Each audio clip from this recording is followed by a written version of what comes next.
Hello everyone. इस video में हम लोग एसएससी जीडी 1 मई के ऑल शिफ्ट के पेपर को डिस्कस करने वाले हैं। तो चलिए स्टार्ट करते हैं। सबसे पहला सवाल आपके स्क्रीन पर ये रहा।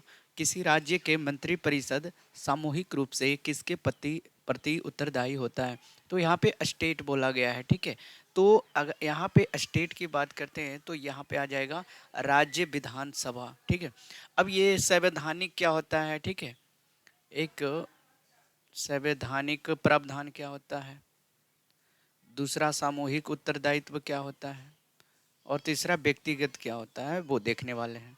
संवैधानिक वो होता है जो भारतीय संविधान के आर्टिकल 164 के सब क्लॉज 2 के अनुसार कोई भी राज्य के मंत्री परिषद, ठीक है, कोई भी राज्य के मंत्री परिषद सामूहिक रूप से विधानसभा के उत्तरदायित्व देते हैं, ठीक है। तो ये होता है संवैधानिक अनुसार। अब ये होता है सामूहिक उत्तरदायित्व का अर्थ होता है कि सभी मंत्री अपनी सभी कार्यों के लिए विधानसभा के प्रति, ठीक है, कोई भी कार्य हो, सभी कार्य के लिए विधानसभा के प्रति संयुक्त रूप से जवाब देता होता है, जवाब देता है, ठीक है। और विधानसभा में सरकार के खिलाफ भी नो कॉन्फिडेंस मोशन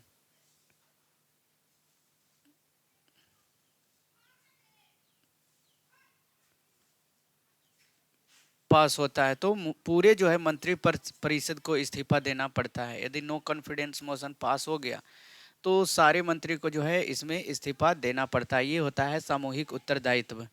व्यक्ति उत्तरदायित्व क्या होता है? यह राज्यपाल के प्रति उत्तरदायित्व होता है, यानी कि वे राज्यपाल के प्रसाद पर्यंत जो है काम करते हैं, ठीक है। अगला जो सवाल है, नीलगिरी पर्वत श्रृंखला किन 3 राज्यों की त्रिसीमा पर स्थित है? यही पूछा गया है। तो नीलगिरी की पहाड़ियां आप लोग पढ़े होंगे, क्या तमिलनाडु, केरल या आंध्र प्रदेश होगा, या तमिलनाडु, केरल, कर्नाटक, या कर्नाटक, केरल, महाराष्ट्र, तमिलनाडु, कर्नाटक और आंध्र प्रदेश। तो दोस्तों इसका आंसर हो जाएगा ट्राई जैक्सन, जिसे हम कहते हैं। इंग्लिश में यहाँ पे लिख लेना, ठीक है। आज इंग्लिश वाले सवाल लगाया नहीं हूँ इंग्लिश में, ठीक। तो तमिलनाडु, केरल और कर्नाटक हो जाएगा। ये नीलगिरी की पहाड़ियाँ जो है भारत के वेस्टर्न घाट्स में, ठीक है, वेस्टर्न घाट में घाट का हिस्सा है। और ये तमिलनाडु, केरल, कर्नाटक के जो एक जगह मिलते हैं, वही इस मिलन बिंदु को क्या कहते हैं? नीलगिरी पर्वत, ठीक है। और ये नीलगिरी पर्वत बायोस्फीयर रिजर्व भी है, यानी कि रामसर साइट में यूनेस्को वर्ल्ड हेरिटेज में शामिल है। प्रथम पंचवर्षीय योजना का मुख्य लक्ष्य क्या था? भाई ये तो सबको पता होगा, 1951 से 56 वाले, ठीक है।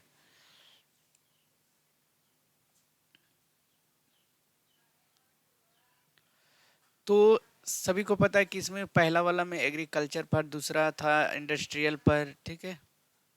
तो पहला हो जाएगा कृषि विकास। ये 1951 से हुआ था। और ये कौन सा मॉडल पे आधारित था?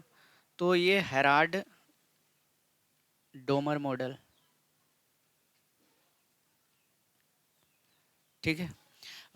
इस समय जो था भाखड़ नांगल, हीराकुंड जैसे बहुउद्देशीय जो है नादी घाटी परियोजना बनाया गया था, ठीक है। तो ये भी लिख लेना, भाखड़ा नांगल, हीराकुंड।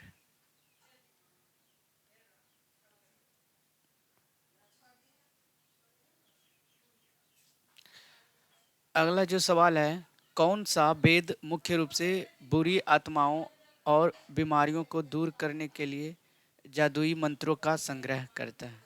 बताओ कौन सा हो जाएगा? जादुई मंत्रों का संग्रह है। ऋग्वेद है, सामवेद है, अरुजवेद है, अथर्ववेद।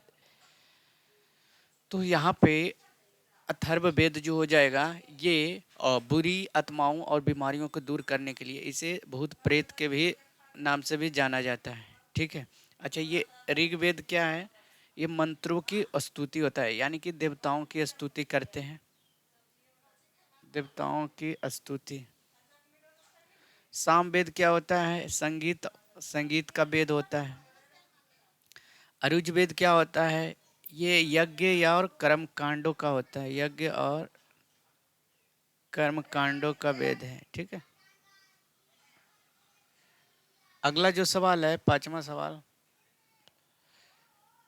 1947 में भारत की स्वतंत्रता के समय ब्रिटिश प्रधानमंत्री कौन थे? बताओ। जब 1947 में भारत को आज़ादी मिल रहा था, उस समय जो ब्रिटिश प्रधानमंत्री थे वो क्लेमेंट एटली थे, ठीक है, और वो 1945 से लेके 1951 तक रहे थे। विंस्टन चर्चिल की बात करता हूँ तो ये द्वितीय विश्व युद्ध, जब सेकेंड विश्व युद्ध हो रहा था, उस समय जो है ये ब्रिटेन के पीएम थे, ठीक है। लॉर्ड माउंटबेटन ये भारत का अंतिम वायसराय था, अंतिम ब्रिटिश वायसराय, ये भी याद रखना, वायसराय। आगे चलो, अगला सवाल देखो।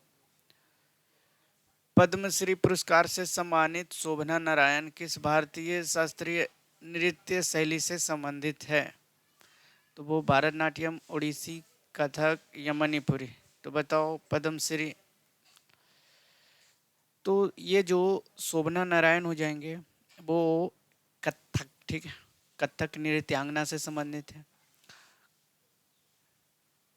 और ये जो शोभना नारायण है, इनके इनके गुरु का नाम क्या है? इनके गुरु का नाम है पंडित बिरजू महाराज, ठीक है, पंडित बिरजू महाराज। उनको पुरस्कार भी मिल चुका है, क्या मिल चुका है? पद्मश्री, ठीक है, पद्मश्री 1992 में। संगीत नाटक अकादमी पुरस्कार, संगीत नाटक एकेडमी अवार्ड, ठीक है। अगला जो सवाल है, कलिंग महोत्सव किस राज्य में मनाया जाता है? बताओ कलिंग महोत्सव। आंध्र प्रदेश, पश्चिम बंगाल, उड़ीसा, कर्नाटक, कौन सा होगा? तो कलिंग महोत्सव जो होगा, ये स्थान जो है, ठीक है, शांति स्तूप, और ये शांति स्तूप कहाँ पाया जाता है?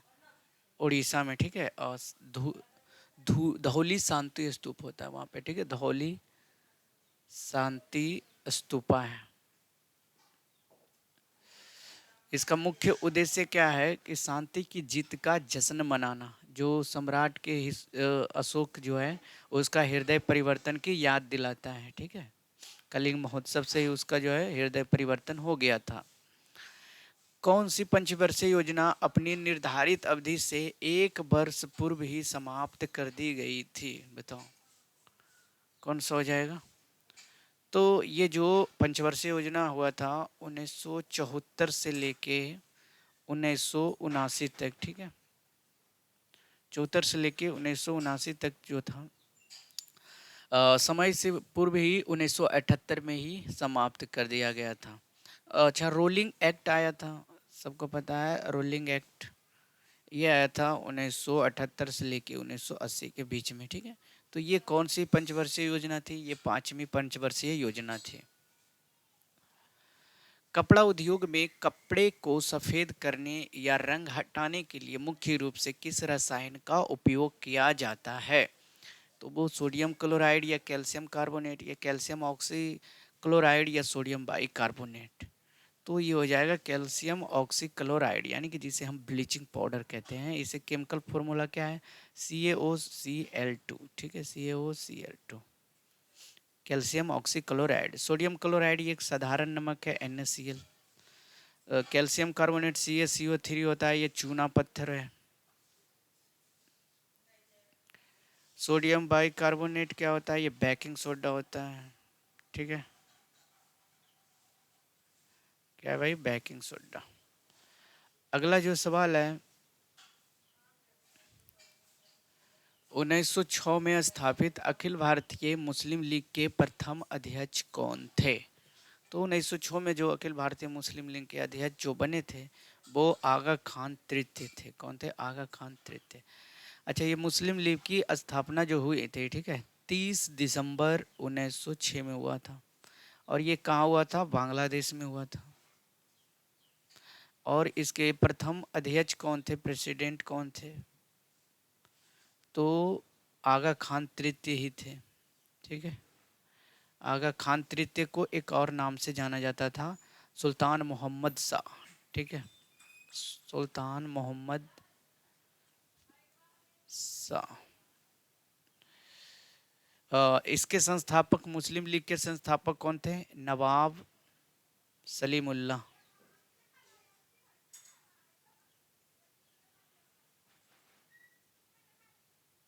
ठीक है, अगला जो सवाल है, भारतीय संविधान के किस संशोधन के अंतर्गत संपत्ति के अधिकार को मौलिक अधिकार की सूची से हटा दिया गया? तो ये कौन से संविधान संशोधन हुआ था? 44वां संविधान संशोधन हुआ था। और ये कब हुआ था? 1978 में हुआ था, जिसे राइट टू प्रॉपर्टी कहते हैं, उसको हटा दिया गया था। ठीक है दोस्तों, और इसको आर्टिकल 300A में ऐड कर दिया गया। ठीक है, लीगल राइट बना दिया गया, ये भी याद रखना। क्या बना दिया गया? Legal right. अगला जो सवाल है, दिवेही भारत के किस पड़ोसी देश की आधिकारिक भाषा है? तो ये क्या श्रीलंका का है, मालदीव का है, नेपाल का है, भूटान का है? तो जो दिवेही हो जाएगा दोस्तों, ये मालदीव का आधिकारिक तौर पे मुख्य रूप से बोली जाने वाली भाषा है। ठीक है, अगला जो सवाल है, वह सबसे प्रसिद्ध शक शासक कौन था जिसने गिरनार में उसके महत्वपूर्ण शिलालेख के लिए जाना जाता है? तो शिलालेख के लिए जाना जाता था, तो क्या हो जाएगा? नहपान, चेस्टन, रुद्रदामन प्रथम या मोगा? तो आंसर हो जाएगा रुद्रदामन प्रथम। रुद्रदामन प्रथम जो था शक शासक था, और उन्होंने जूनागढ़, याद रखना, जूनागढ़ शिलालेख के लिए जाना जाते हैं। ठीक है, और ये संस्कृत में लिखा गया था, और ये पहला सबसे लंबा अभिलेख माना जाता है। अगला जो सवाल है, भारतीय संविधान की पहली बैठक कब आयोजित की गई थी? बताओ, भारतीय संविधान की, क्या 9 दिसंबर 1946, 11 दिसंबर, 13 दिसंबर, 15 दिसंबर? तो ये हो जाएगा 9 दिसंबर 1946 को पहली बैठक आयोजित की गई थी। और ये स्थान का किस स्थान पे हुआ था? तो ये हुआ था न्यू दिल्ली में। ठीक है, और ये कौन से कॉन्स्टिट्यूशन हॉल था? ठीक है, अब ये संसद केंद्रीय कक्ष हो गया है। ठीक है, इस समय जो अस्थाई अध्यक्ष थे, अस्थाई अध्यक्ष डॉक्टर सचिदानंद सिन्हा। ठीक है,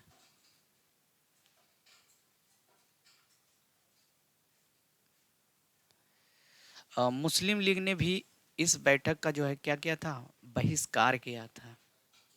अगला जो सवाल है, हरित क्रांति से पहले भारत मुख्य रूप से किस देश अनाज PL 480 के तहत आयात करता था? बताओ भाई, हरित क्रांति, तो हरित क्रांति से पहले तो आंसर हो जाएगा संयुक्त राज्य अमेरिका, यानी कि PL 480 के तहत ये आयात करता था। यानी कि क्या होता है? ये पब्लिक लॉ होता है 480।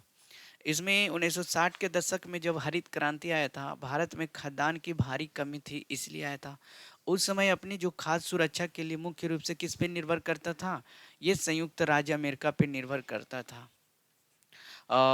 फूड फॉर पीस के तहत, मतलब एक कार्यक्रम चला था, फूड फॉर पीस, उसमें ही ये जो अनाज इंडिया को भेजा था, बहुत ही घटिया टाइप के भेजा था। ठीक है, उसमें विशेष करके गेहूं भेजा था, जो कि गेहूं मतलब कट्टे छट्टे थे, बहुत ही खराब हालत में था गेहूं। अच्छा, अब कुछ हिंदी के सवाल देख लेते हैं। ठीक है, हिंदी वाले सवाल तो पूछे जा रहे हैं। पुलिस और जनता के बीच साझेदारी अपराध नियंत्रण किस सिद्धांत का मुख्य आधार है? तो ये होता है कमिटी पुलिसिंग। क्या? कमिटी पुलिसिंग होता है। अच्छा, इसमें डिटेक्टिव पुलिसिंग क्या कहलाता है? अपराध होने के बाद जो है उसकी जांच होती है। ठीक है, सुराग उराग वगैरह खोजता है। रिएक्टिव पुलिसिंग क्या होता है?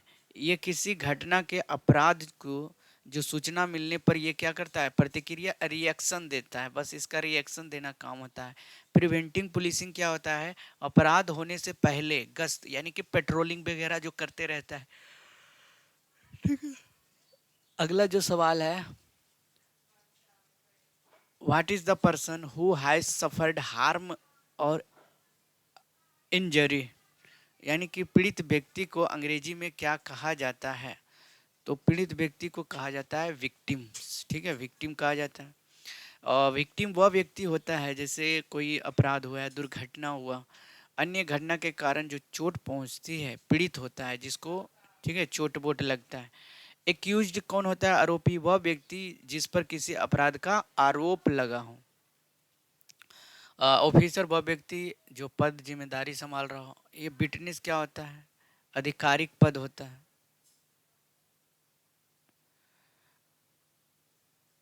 निम्न में से कौन सा तत्व सामुदायिक पुलिसिंग का एक मूल घटक नहीं है? कौन सा हो जाएगा बताओ? तो यहाँ पे हो जाएगा सोल यूज ऑफ फोर्स, केवल बल का प्रयोग। पब्लिक पार्टिसिपेशन क्या होता है? तो ये हो जाएगा सोल, बल का प्रयोग। What is the English term for questioning done by the police? Police द्वारा की गई पूछताछ को क्या कहते हैं? तो इंट्रोग्रेशन कहते हैं, इंट्रोगेशन कहते हैं भाई। बीट प्रणाली, बीट सिस्टम का प्रमुख उद्देश्य क्या है? तो बीट प्रणाली का सिस्टम का क्या काम होता है? Maintaining contact with loyal community, यानी कि स्थानीय समुदाय से संपर्क बनाए रखना, ये होता है। अच्छा, ये जो है और क्या ही करोगे भाई ये सब जान के, ठीक है। ऑफेंस का परिभाषिक शब्द क्या होता है? यहाँ पे नहीं कहता है, ऑफेंस हो गया भाई। ऑफेंस क्राइम, अपराध, ठीक है, नेगेटिव वर्ड है offence. What is the main objective police of public partnership, PPP, यानी कि पीपीपी का मुख्य उद्देश्य क्या होता है? तो पीपीपी का मुख्य उद्देश्य होता है ज्वाइंट रिस्पॉन्सिबिलिटी, ठीक है, संयुक्त उत्तरदायित्व। यानी कि पीपीपी जो है सामुदायिक, कोई भी समुदाय और पुलिस के बीच सहयोग को बढ़ावा देता है, ठीक है। पोर्टफोलियो का सही हिंदी शब्द क्या होगा? तो पोर्टफोलियो में क्या आ जाता है? अच्छा, ये सार आएगा, मोमेरेंडम आएगा, तो ज्ञापन ही डाला जाता है, ठीक है, पोर्टफोलियो बना के। नहीं भाई, पोर्टफोलियो में आ जाता है डिपार्टमेंट, ठीक है। मेमोरेंडम में आता है ज्ञापन, मतलब लिखित संदेश। ब्रीफ में होता है सार लेख। पर्सनल होता है कार्मिक, ये तो पता है भाई किसी संस्था। अगला जो सवाल है, एक क्षेत्र में छेड़छाड़ की घटनाएं बढ़ रही है, पुलिस ने स्थानीय लोगों के साथ बैठकर निगरानी समूह बनाए, वह किसका उदाहरण है? बताओ ये किसका उदाहरण है भाई? तो ये हो जाएगा सामुदायिक पुलिसिंग का, ठीक है। चलिए, सीक्रेट पुलिसिंग बता ही दिया, रिएक्टिव पुलिसिंग, प्रिवेंटिव पुलिसिंग सब बता दिया। अंग्रेजी शब्द के ग्रेस के लिए अनुरोध में किस हिंदी शब्द का प्रयोग किया जाता है? एक होता है ग्रेस मार्क लग गया, तो ये होता है रिक्वेस्ट फेवर, यानी कि कोई अनुग्रह करना, ठीक है। तो कैसा लगा वीडियो? वीडियो अच्छा लगा तो लाइक एंड चैनल को सब्सक्राइब जरूर करेंगे। मिलते हैं नेक्स्ट वीडियो में कल 10 बजे इसी टाइम पे, ठीक है दोस्तों, धन्यवाद।